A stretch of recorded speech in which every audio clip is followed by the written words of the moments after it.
Okay, hi, my name is Carter Allagood. I run sales and client services here at Capsum, and I'm happy to welcome you to the second webinar in our series on assessment and accreditation.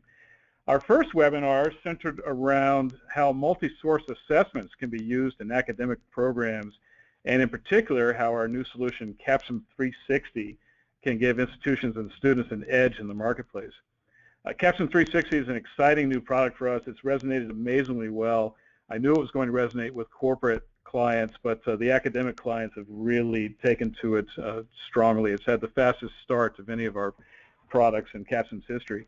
If you want to learn more about that product, please just indicate in the chat window that you're interested or send us an email, and we'd be happy to show it to you. Today we're going to talk about the assessing and application of business knowledge and skills using our simulation exam called CompXM. CompXM has been used by more than 250,000 students in the last 10 years, and we expect to distribute about 50,000 licenses just this year. So it's been a very popular product for us, and we've had it for quite some time. It's been a core part of many academic business programs, assessment practices. A key person in the development of all of our assessment products, all of the three that you're seeing here, has been Dr. Erich Dierdorff, whom I'm pleased to introduce to you today. Dr. Dierdorff is an associate professor of management at DePaul University. He's an expert in team learning and assessment. In addition to being an award-winning teacher and publishing over 30 articles in leading management journals, he's also consulted to a variety of organizations, including General Electric, Nortel Networks, the National Football League, and most importantly, the U.S. Navy SEALs. Eric? Thank you, Carter. I appreciate that introduction. I don't know if I can live up to all those expectations, but I'll try. Good afternoon there from a snowy Chicago here. Hopefully it's a little bit warmer where everyone else is at. My pleasure to be here again talking about accreditation, assurance of learning, and learning assessment. Believe it or not, I find it a very interesting topic and love being able to talk about ways to improve the effectiveness and efficiency with which we do this in business schools. The title of the short webinar today is We Know They Know It, but Can They Do It? A few pointers are, about the delivery I should mention before we begin is feel free to send in your questions throughout. We'll get to as many as we can towards the end, and those that we can address over the webinar, we will respond via email to answer those. There'll also be a recording available of the webinar, so if you miss anything as we're going through, you can always revisit it at your leisure. So without further ado, I'd like to talk a little bit about what we're going to cover today. First, I wanted to make a case for assessing business knowledge and skills. Talk about the challenges associated with assessing both knowing and doing. Think of the different solutions we might bring to bear to help address these challenges, and then illustrate a viable solution. And finally, wrapping it up with talking about how can we use all of this assessment of learning for accreditation purposes to add more value to your program. So if we start from the sort of broadest level, the context of our topic today, one thing is really clear. Business schools certainly recognize the importance of inculcating both knowledge and skills, both knowing and doing. This is central to what we do. It's part of our mission. And you can see this reflected in the various learning goals that so frequently pop up for different business schools. And you can see some real-life learning goals here. They routinely mention things such as acquiring knowledge of the functional areas of business, able to systematically apply tools of quantitative analysis, understand and apply different kinds of techniques and skills, recognize and address, know, demonstrate. You can see these reflect the idea of a knowing and doing, knowledge and skills throughout the kinds of learning goals we frequently use in schools of business. A pertinent question might be, though, is how successful are we in inculcating both knowledge and skills? There's been a lot of concerted efforts here in researching this topic. The literature stretches back at least 15 years, and some pretty clear findings. While we're quite adept at driving up and instilling knowledge in our graduates, we struggle mightily, if you will, on getting those same students to apply that knowledge in a skillful way. This has been researched so much so that we've even coined a term to describe it. It's what's been known as the knowing-doing gap. We seem to be quite good at driving up knowledge, but the doing part is where we seem to struggle. And there's various terms and labels that have been thrown around to describe the knowing-doing gap. Things such as we're not training up enough practical expertise. We're struggling with the relevance of our curriculum to the real world of business. Things such as we need to start focusing on applied managerial knowledge and do a better job in those types of areas. Just to illustrate some of this literature that's on the knowing-doing gap and to sort of show you the kinds of struggles that we face, the challenges that we face, I wanted to talk just briefly about a recent study by Tim Baldwin and his colleagues. He looked at over 2,600 business school students and gave these students an objective assessment of applied knowledge. And the average score on this objective assessment was only a 19%. So if you think of that, that means only about a fifth of the knowledge we're instilling in our students actually translates to skilled performance. It's kind of shocking. The main point here is that acquired knowledge is not the same thing as skill performance. It's a precursor. It precedes the application of that knowledge as skill performance. Now, this knowing-doing gap has been linked to a lot of different things in this literature around, for example, our instructional approaches that predominate, such as case analysis and lecture, which may not be as valuable at driving up skill performance, our core curricula that we require, and lastly, the assessment methods that predominate schools of business. I thought that was an interesting one. Why assessment measures? How can they contribute to this knowing-doing gap that we see in our business schools today? You know, one reason for this around the assessment methods is there's a real tension between assessment for accreditation purposes and development in terms of the learning we try to provide for our students. And the tension really flows from this idea of trying to balance the needs of the school and the needs of the student, where needs of the school refer to how to meaningfully measure our program learning goals for accreditation purposes, whereas meeting the needs of the student requires us to effectively develop the relevant skills in our students for subsequent career success after they graduate. And the reason why this tension exists is that oftentimes when we're collecting information and doing assessment for accreditation purposes, we take the path of least resistance. And unfortunately, most of the readily available measurements and data we collect for accreditation purposes are not the most optimal assessment measures to drive up development in our students. Sometimes the easiest and most efficient ways of measuring things do not drive up the student learning like we would like. So the point here is we can and must do better. In a recent special issue of Journal of Management Education that was solely focused on accreditation and learning assessment, the opening article by Sigler and Ree made this abundantly clear. There's a quote right from that article where these authors say it's not clear whether any given accredited or aspiring school is merely interested in compliance or is using assessment for real improvement in student learning. Again, hammering home the point that there's a clear need for more effective and efficient approaches to measuring learning goals in order to inform both accreditation and to facilitate learning and skill development. Put simply, you know, there has to be a better approach that balances the needs of the school and the needs of the student. So you might be asking yourself, well, okay, sounds great, I'm convinced of that. What kinds of solutions exist? What can we do to try to meet both of these competing, or these simultaneous needs? It's a great question. So if we think about all the variety of assessment solutions that exist today, the ones we use commonly for assurance of learning, learning assessment, it's a wide variety, ranging from, you know, the common culprits, homework assignments, multiple choice exams, case analyses, term papers, and such. So we think of this wide variety of solutions we often bring to bear for accreditation purposes. There's really only two that can effectively and efficiently measure both knowledge and skill, knowing and doing. And these are business simulations and behavioral assessment centers. Now, of these two, assessment centers are a bit more time-consuming to implement and to use and to collect data, and they also tend to emphasize more interpersonal type competencies. So with that in mind, I'd like to focus a little bit more heavily on business simulations for this webinar. So a good question might be, well, why business simulations? Why do they work so well in assessing both knowledge and skill? Well, if we start at the kind of the highest level, any kind of assessment solution we might choose, we wanted, of course, to assess both knowing and doing. We've already made that point, knowledge and skill. So for assessment purposes, we want to be able to evaluate knowing and doing, knowledge and skills. But for student development purposes, we need information that also allows for additional learning and performance. So in a perfect world, can we find an assessment solution that fulfills our evaluation purposes on knowledge and skill, but also provides information and feedback that drives up student learning? And simulation-based assessment is ideal for this because it links measurement and student learning all in the same environment. It's extremely difficult to do this with other assessment solutions, nearly impossible with more traditional exams, case analyses, and these types of assessment solutions.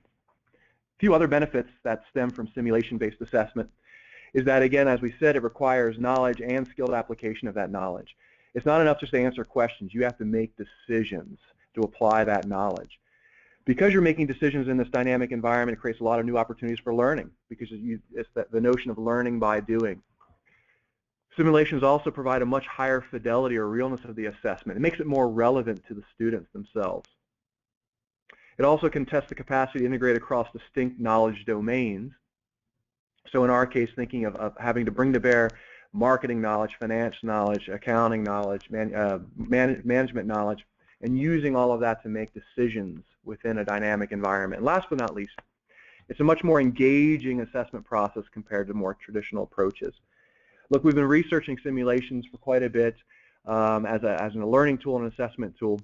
One of the most recent studies by Tracy Sisman was a meta-analysis of 55 individual studies, and she found really strong support that simulations can both drive up knowledge and drive up skills. So the good news is there, not only do we have these advantages we see here, but we know it works from a lot of evidence-based research. I'm already talking about sort of extolling the benefits of simulation-based assessment. Talk a little bit about how this can meet the needs of the school and needs of the student, but I want to just spend a moment here and show you what this might look like. And so I'm going to use Capston's products, CompXM, which is simulation-based assessment, to exemplify this. This is what we use at DePaul University and used it for a number of years now with success. I'm going to walk through these slides at a somewhat crisp pace. No worries if you miss anything. Again, this recording will be posted and you can slow it down and look at these. I just want to use this to give you a feel for how you can assess both knowledge and skills as students progress through the simulation-based assessment. Just a quick backdrop here so you understand what you're looking at. In CompXM, in the simulation-based assessment, students are assuming leadership of a healthy company. This company sells sensors. And just like the real world, customers want faster and smaller sensors. And there's different, and as they want these faster and smaller sensors, some customer segments want them even faster than others and even smaller than others, and it drifts across time. And so the key here is students get this healthy company. They have to form their strategies. They have to implement and make operational decisions that are best aligned with those strategies all across the various functions of business. And with the idea here of keeping your healthy company, maintaining that competitive advantage, and warding off challengers, if you will. So again, you're making decisions all across the different functions of business, and I'll show you what some of these look like. So for example, students are making R&D decisions like the size, the performance, the reliability of the sensors. And you can see screenshots of the actual CompXM interface.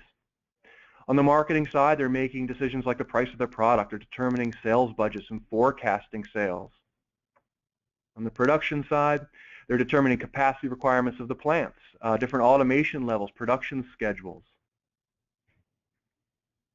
Now we're dealing with money, and on the finance side, it's how you're going to fund all of this.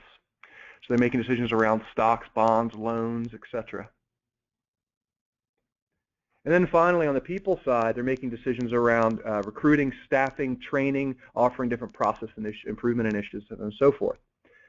So for those of you, and many of you I imagine on the webinar, have used business simulations before, so that seems rather familiar. You sort of understand what an interface looks like. Clearly, people have to apply the knowledge they've gained within the simulation to make real decisions.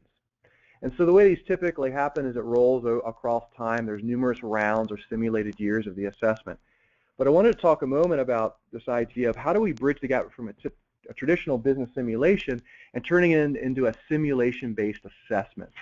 And so most of you, even if you've seen business simulations, some of those screens seem familiar. So on the assessment side, throughout CompXM, I wanted to talk just a tad about how we can integrate and balance the assessment part of the simulation.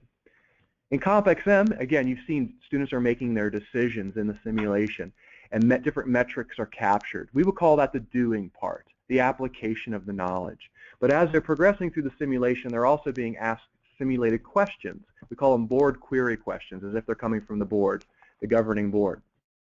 In the default setting, there's 41 items that are spaced across these decision rounds. The interesting thing about these items, they're tapping into the knowledge component, of course, is that they're simulation linked. This is a benefit, a twofold benefit here. One is that it makes the simulation seem more real, right? Because the questions that are being asked are linked directly to the simulation experience you're having. A second benefit is it increases test security as well.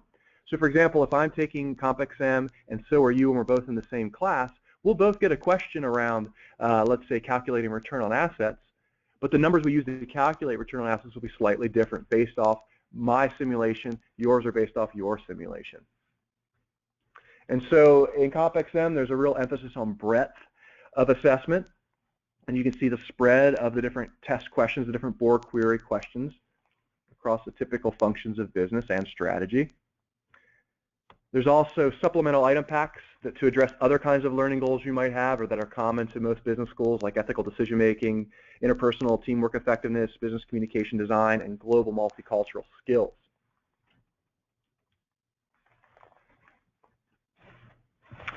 One thing I wanted to add, Dr. Dierdorff, is he spoke about the content security and the way that we've formulated these questions. I also want to assure everybody and talk about how we're constantly reviewing our delivery mechanisms to make sure we have the best security and possible for there as well. And we've got a few more interesting things on the horizon that may be of significant interest to some of our clients. So be happy to talk more about those one-on-one with people as well. So we've talked a little bit about what it looked. We showed you how what sort of the interface looks like. Talked a little bit about the kinds of assessments that happen. I wanted to spend now a little bit of time showing you the value of the data, because again, clearly what's demonstrated here is that simulation-based assessment can be effective, but we also want it to be efficient. That's kind of the key here. Yes, I can do it. I can be really effective, but can you also make my job a little bit easier? So I want to show you some of the reports that come standard with CompXM and that we use at DePaul University. So first, the one thing that I really like is that it's providing direct measures and data reports for you. So as an instructor or a program administrator, associate dean, there's a self-service interface, if you will. You can go right in. You can see the screenshot right here. It allows you to go in, build your own reports, pull down data. There's an assurance of learning guide that helps you that walks you through these steps. You can copy and paste sections right out of that into your own accreditation report. The types of data that are available. Program comparisons to national averages. What you see at the top right there is a comparison between a certain class or certain program and the national averages and all the test questions. At the bottom, you can see a comparison on the simulation decision side. This one is around the financial quadrant of the balanced scorecard. So the interesting thing here is, again, if you're using the default approach, you can have all these external benchmarks, and I mean, it's quite robust. Carter, how many people usually go through? Last year we had nearly 40,000. This year we expect about 50,000. It's across all types of programs and types of schools. So it's pretty significant to be able to have an external comparison, if you chose to do so, program or your course or a cohort to these broader national averages for benchmarking purposes. With a few other reports that are readily available that give you program or student level insight, which again is absolutely key when you're trying to balance the needs of the school for accreditation and the needs of students to get developmental feedback. Here what you're looking at is a report that taps into a learning goal that I think just about all of us have, is functional knowledge application, so applying the different functions of business. This is a real-life report, so I had to gray out the student names there. That's why you see that funny-looking box. So there's different student-level learning goal scores here. You can see here's the balanced scorecard scores, so that's the doing part.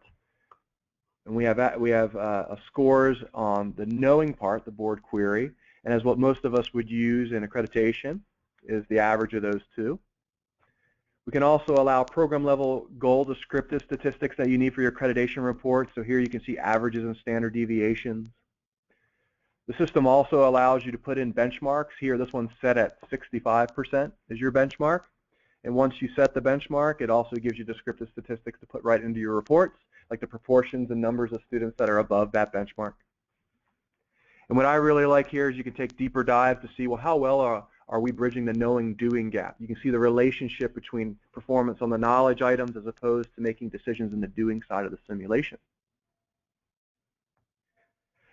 To further cut the data to allow you to make curricular improvements, so closing the loop, so to speak, you can also divide the data into functional areas or functional scores. Again, apply to, you can see how well your program or your class compared to the national average. Incidentally, if you haven't noticed, you can download all of these into PDF or Excel files and do your own analyses as well if you so desire.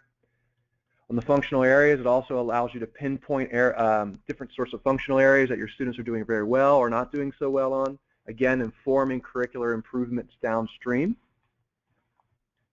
And if you want to really dive into more individual level student struggles as well as successes, you can take deeper dives with these kinds of reports. Here's one that shows you performance on the various test questions that tap into finance and accounting related knowledge. Here you can see in this group, this program, our students are really struggling on two particular topics, calculating book value and recognizing revenue, for example. Whereas they're doing quite well in other areas like the effects of investment decisions and understanding the accounting equation and identifying changes in equity. So hopefully this quick snapshot of rolling through this is kind of giving you a feel for the power and the value of all of these data that are all right there, right at your fingertips, that you can go in and examine to, again, meet both the needs of the school and the needs of the student. The notion of addressing being effective and efficient with our learning assessment processes.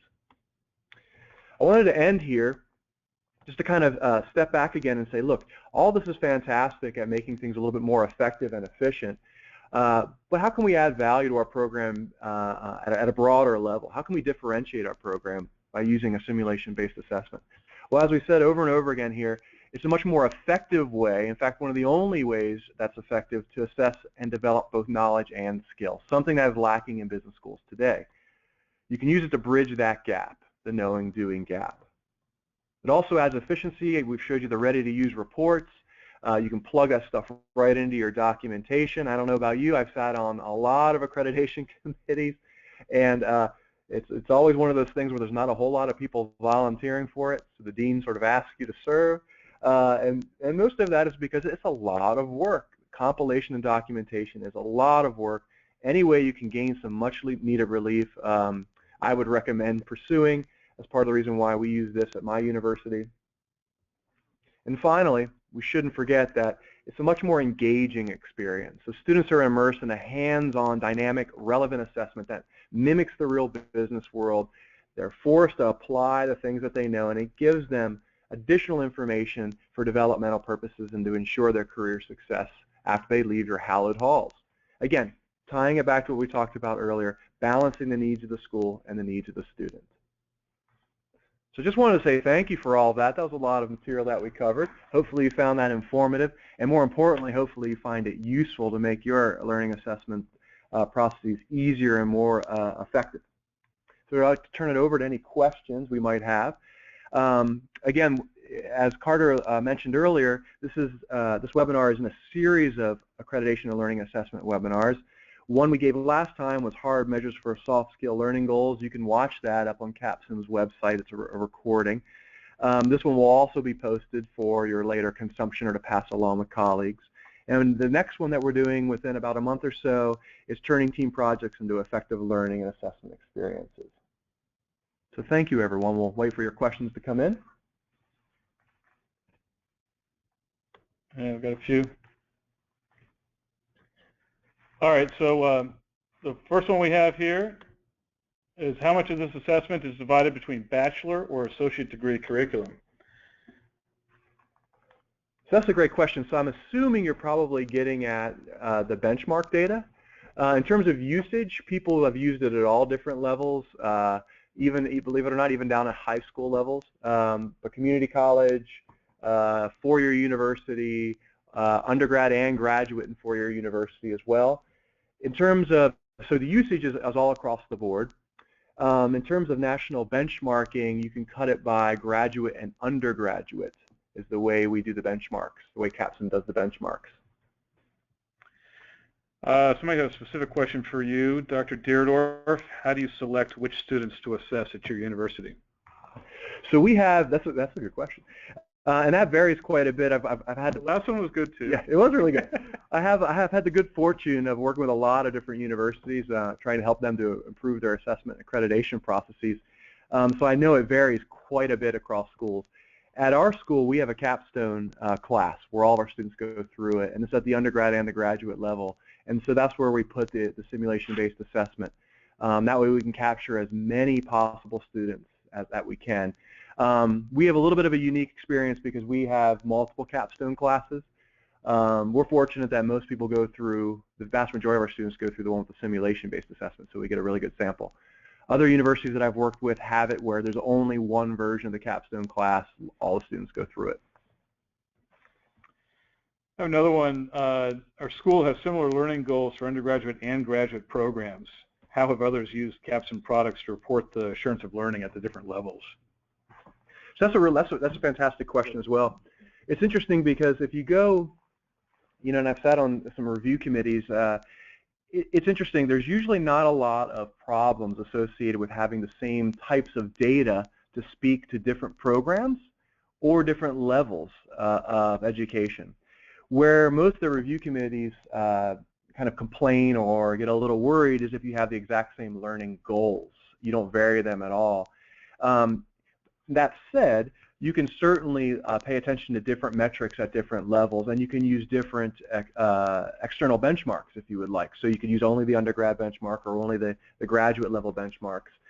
Some schools that I've worked with have, for example, for the graduate level, they may use all of the simulation metrics and all of the test questions, where at the undergraduate level they may, administer the entire CompXM exam, but then only focus on certain aspects, certain scores within that seem to best fit what those learning goals are and what they're trying to accomplish as a university. So I guess the short answer is most schools that I've seen collect it all and then decide afterwards what data are most pertinent to the mission-driven aspects of their learning goals. Okay. Well, you got a question from somebody familiar with our products. Is the assessment available for Foundation, or is it limited to CompXM only? I'll take this one. We have 3 primary simulations: Foundation, Capstone, and Global DNA. We actually have a version of CompXM for each of them, so you'd be covered for every simulation that we use. Somebody else asked, how do you gain access to the reports if you are not the faculty member? Do you want to take that, or you want me to? Yeah, you can go ahead. If you like. Well, you're probably better off talking about the reports that they have access to from the assessment itself. I can talk about what we do to create reports for people. Got it. So, yeah, whoever the course is registered to has direct access to the reports, whoever the administrator is. Now, schools do this in a variety of ways, depending on what's easiest for them. So it could be an individual professor. So he or she has access and then passes along those data to an assessment or accreditation committee. Other schools have set it up where the associate dean or the chair of accreditation committee is designated as the administrator, and that way they have access to all of the reports as well. So there's a lot of different ways of doing it. The one nice thing about that I've enjoyed working with Capstone is that they have a lot of people on support. So you're going to have a dedicated customer relationship provider who's going to help you work through this and make sure to make your life easier. At least that's what I found personally. Okay, so we're butting up against our time, and I want to assure everybody we've got about 5 or 6 other questions, and I apologize for not getting to it. However, we will answer them individually, and if you have any additional questions, please reach out to us. And thank you, Dr. Dierdorff, for doing this for us. I want to say I appreciate everything you've done in helping develop this and running these webinar series for us. To everybody attending, and really everybody who registers, we're going to follow up with each of you to provide a recording of this webinar, and we'll answer any additional questions that you have. If you want a more in-depth view of CompXM, I know we went through it very quickly here, but we'd be happy to show you more and talk specifically about how it can be used in your course or at your university. Or if you're interested in Capstone 360 or teammate, please just type the word info or anything into the chat box right now, or later you can email accreditation@capstone.com, which is on the screen, and we'll schedule a time to talk with you. Again, thank you all for attending, and thank you, Dr. Dierdorff. My pleasure. Thank you.